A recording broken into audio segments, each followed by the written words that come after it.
Music. सुन ल सैया बाहर से जे घर नहीं आइबो,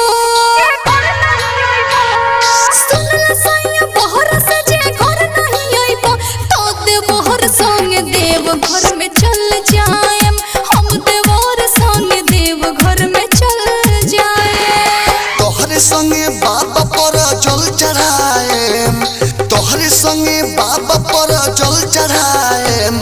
आज धइले बानी गाड़ी घरे कल आएम, आज धइले बानी गाड़ी घरे कल आएम।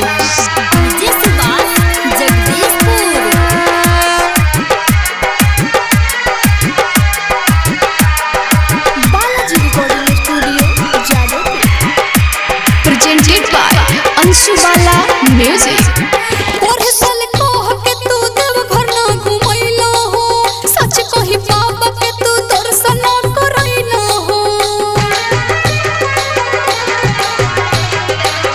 हौ बकलोल पढ़ रोहे लॉकडाउन हो, देवघर त देवघर ह बंद रहे टाउन हो। मन के बाई रात न बदल पाए, सुनो मन के बाई रात न बदल पाए। हम देवर संग देव घर में चल जाएम, हम देवर संग देव घर में चल जाएम। जिस बात जगदीशपुर।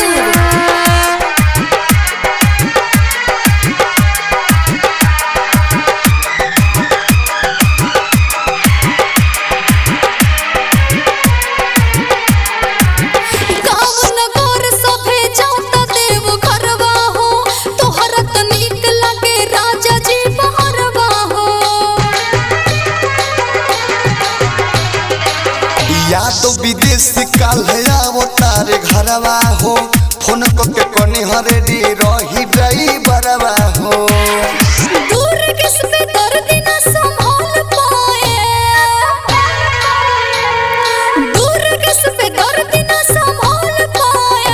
हम देवर संग देव घर में चल जाएम, हम देवर संग देव घर में चल जाएम। तोहरे संगे बाबा पर जल चढ़ाएम, आज धइले बानी गाड़ी घरे कल आएम, आज धइले बानी गाड़ी घरे कल आएम। Balaji recording studio Jadavpur.